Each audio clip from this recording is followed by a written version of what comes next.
yafikanso tu programu ya Sports Arena kuno ku Times Television. Ine ndi Danger left winger Williams Gondwa. Mpulogalamu iyi mlendo wanga ndi Innocent Mphongolo. Kwambiri tiunikiratu mpikisano wa TNM Super League kumathero asabata yangotayi taona matimu awiri a FCB Nyasa Big Blades komanso Mighty Wanderers akutaya ma points. Timu ya Silver Strikers yapambana Lilongwe Derby itagonjetsa Sivo, koma timu ya mpira wa miyendo ya atsikana ya Scorchers sinapambane masewero aliwonse ku mpikisano wa Three Nations umene ukuchitikira mu mzinda wa Lilongwe. Ndi izi ndi zina mwa zimene programu tikhale tikuunikira, ndingokupemphani kuti tikhale limodzi.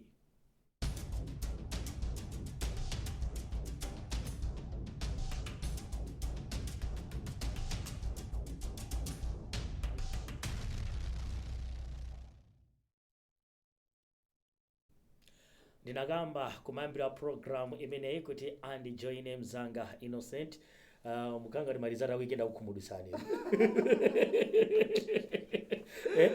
Kuti ndimanoma kapena ndimaule. Kukofikira basi kugwira tsaya kuti chiuchitika tichani. Mpira wafikapo. Kapena kulaya ma-Gunners.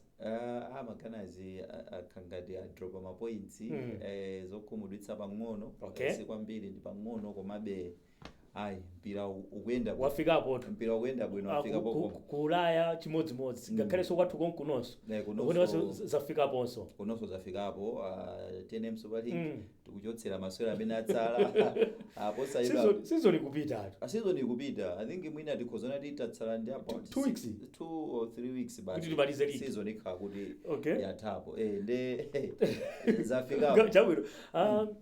Twafuna tilaunikira mene masewero ayendera kumathero asabata yangotayi ndiye mwina tinangoona zotsatira za masewero ala Mulungu pa 30 December 20 makamaka November amene ndithu adaseweredwa nakasi talwa December ndiye tuthamangira 30 December kumakhakati kubwereraso. Kunali masewero amene asewedwa kumathero asabata imeneyi na amene wa Innocent utakuona kuti Karonga United yagonja ndi Ekaya 1-0.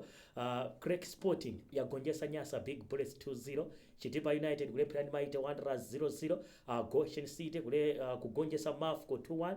Civil Service United kugonja ndi Silver Strikers 1-0. Kumano kwambiri focus yathu ikhala pa FCB Nyasa Big Bullets ndi Craig Sporting.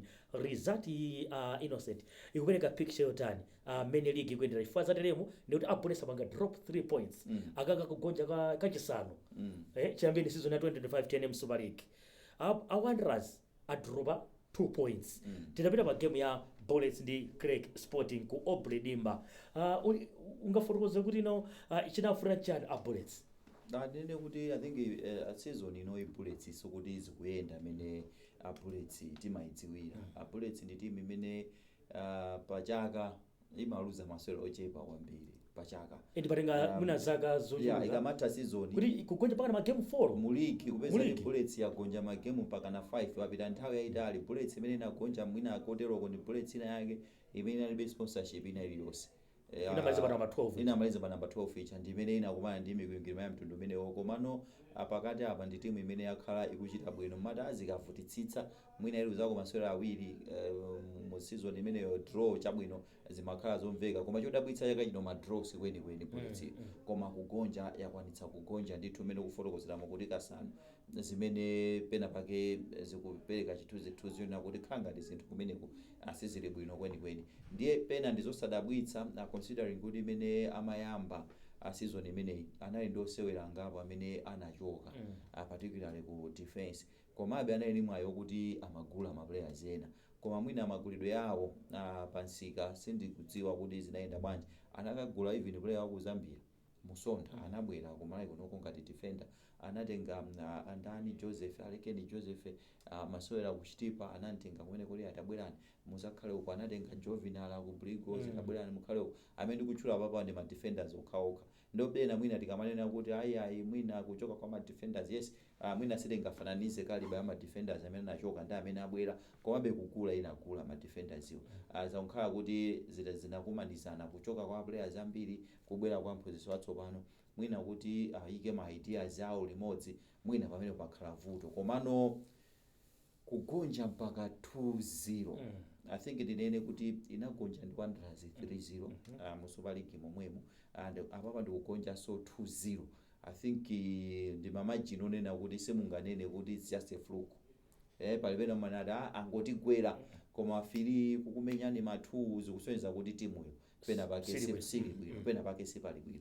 Ndiye kugonja ndi Craig kwabweranso kwambiri fanana kuti ma defenders timachulacha adaona kuti khanga sizimayenda anapanga improvise blessings mpokera.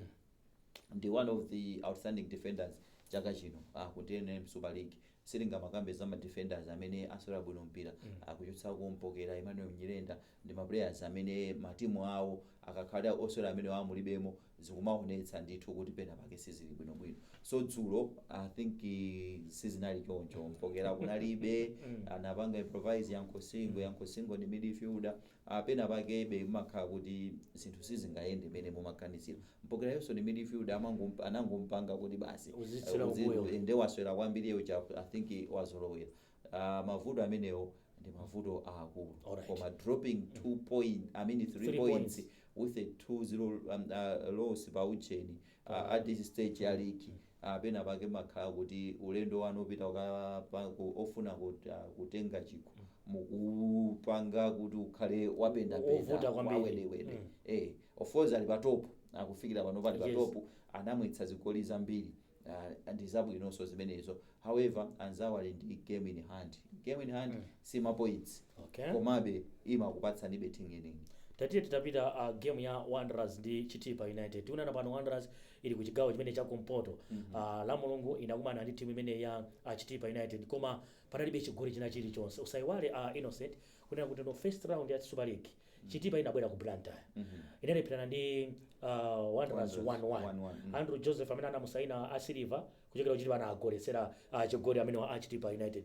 Abwerera abaza kuti akapanga manage a point pa Chitipa Stadium. I think izutatu zoti no Wanderers inagonje mu league, koma apanga drop ma points ya apanga drop ma points. Nkhani imene kumakhala nkhani imene anthu amakambirana kuti kodi chabwino ndi chani kugonja kapena ku draw, anthu akumatero. Komabe chimene chimafunikira mu mpikisano wotolera ma points nchona kuti kamapeza ku point imodzi imeyo tengani ikuthandizani ikufikitsani pena. Komano ku drop out all the points chimakhala chinthu chosayenda bwinobwino. Komanso ndinene kuti Wanderers ndi timu imene ikufunitsitsanso nayo italenga championship. So nayonso kupezeka kuti at this stage ya luzako 2 points, I think it's a dent. So pa timu imene ya Wanderers pa ambitions yawo onena kuti iwowa atenge championship zinavuta kwambiri kunoko. Anakanika kuichinya Chitipa ku Blantyre kuno pamene panalibe namba 3 points amene uraitengere apa. 3 points amene aitenge kuno. That's how amasera home and away.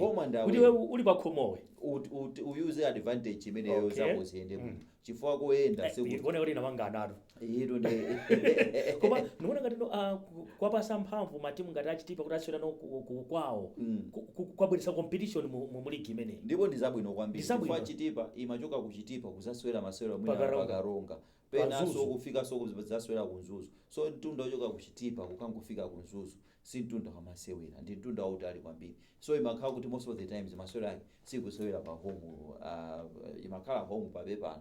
Komano kuti munene kuti ukuti kumene mapangira training ndi zina zimenezo sizimayenda motero. So ikusewera pakwawo pa Chitipa Stadium. I think ndi bwalo limene akuonetsetsa kuti asamagonje pa Chitipa Stadium. So chinthu chimenecho choyamba yona kuti iwo akupanga zoti ifeyo na pa home tisamagonje zikavutitsa zikhala draw. On top of that Chitipa is fighting kuti isewere mu top 8.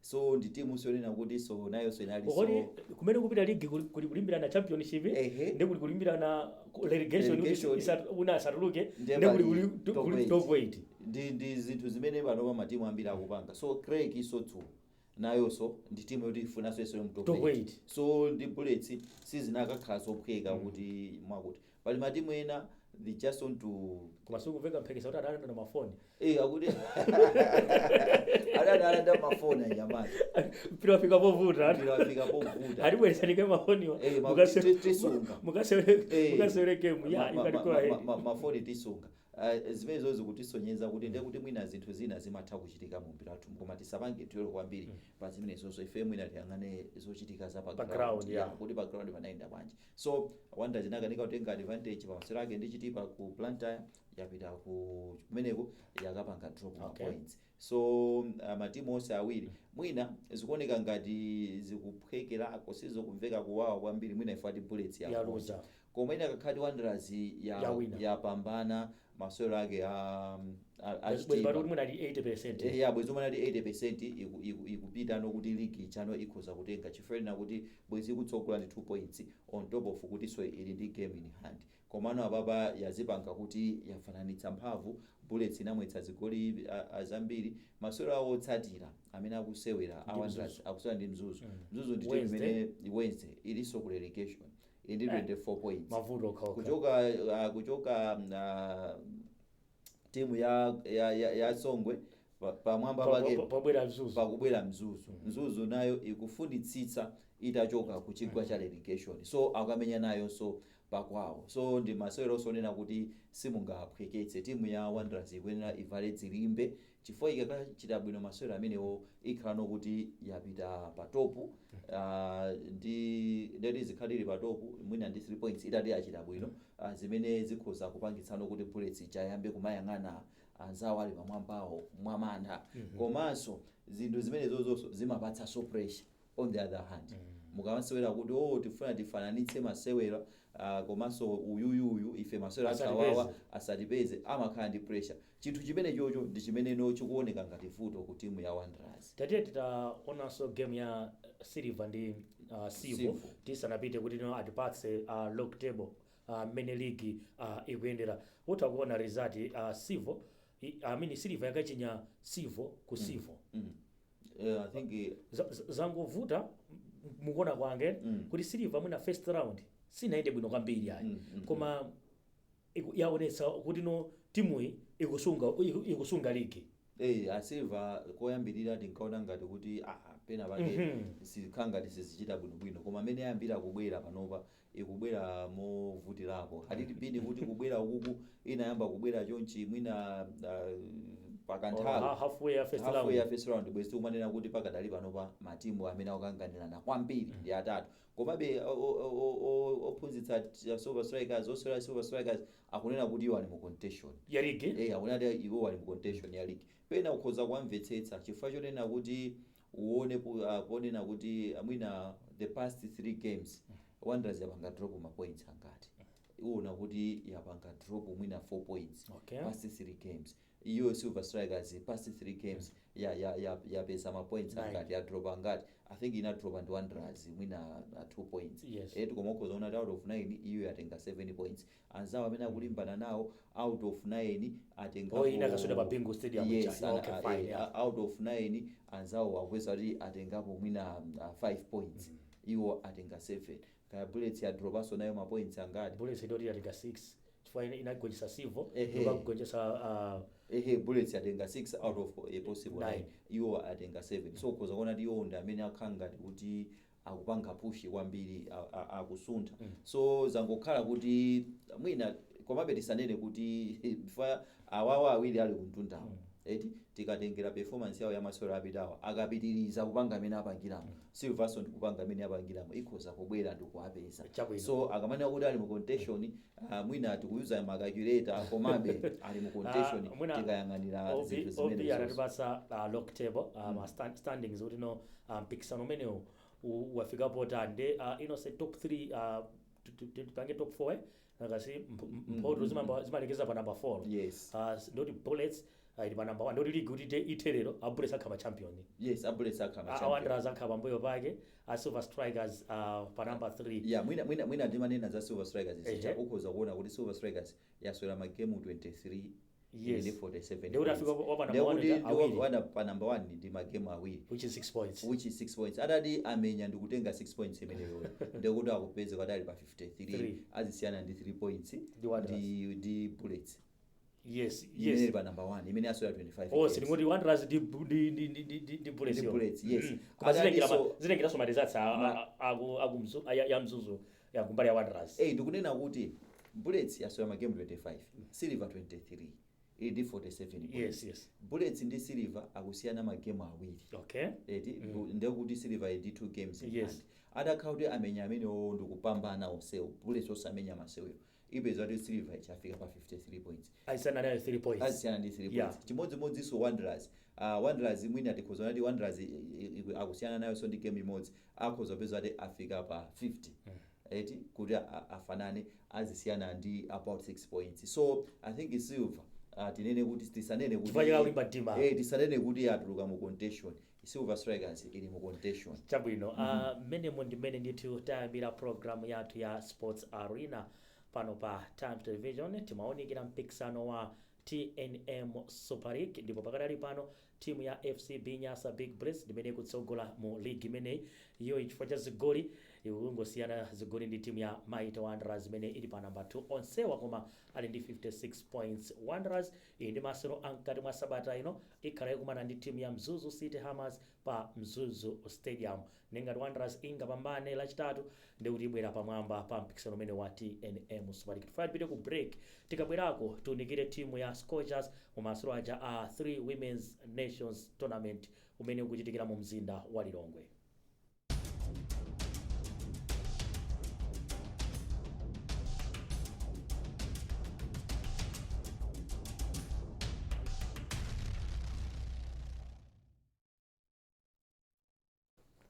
Talowa gawo lachiwiri limenenso ndi lotsiriza la programu ineyi ya Sports Arena ndi ino mpikisano wa mpira wa miyendo wa atsikana wa maiko atatu Malawi, Zambia ndi Zimbabwe. Of course kupita kumalechereche lachiwiri koma weekend imeneyi iyayi kunali ndithu kamuthemuthe. Tinaona Scorchers ikugonja ndi Zimbabwe 2-1 lachisanu lapitali. Anakumananso la Mulungu alipirana 1-1 ndi Zambia. Amalawi Scorchers anatenga ndithu lamuliro pa game ya Zambia koma anabwezetsa kuti khale 1-1. Izi tanthauza kuti no ndoti chikho kutenga kuvuta Zavuta. siti ndi 1 point Pamene botri ndi ndikuti Zimbabwe ndamene ali pa namba 1. Zambia ndi Malawi ndoti ali ndi point imodzi. Tournament imene waiona bwanji? Mafanene kuti the tournament imene inali yabwino kapena ndi yabwino in terms of my preparations athu aku AFCON ngati Malawi. Okay. Timayenera Opaja ndi njira imodzi yokonzekera masewero aja Africa Cup of Nations. Yes. Komano sizinatiyendere ponena kuti tagonja masewero amodzi tapanganso draw masewero amodzi. Ndimafanene kuti timu imene tagonja nayo ndi timu ya Zimbabwe. I think nkhani yokhudza women football ku Zimbabwe sinkhani yokuti timayikamba kwambiri. Zambia mwina timapikisana nayo timalimbana nayo. I don't know mwina Zimbabwe Koma you know kuti Zimbabwe pa ranking ya women's ili patsogolo sana ndife. Yes, ili patsogolo komano ndi timu ndikudabwa kuti kukhanga tumaiderera Zimbabwe. ndi timu imene mwina siti mamba zambiri za timuyo ili patsogolo pa ranking ndifeyo.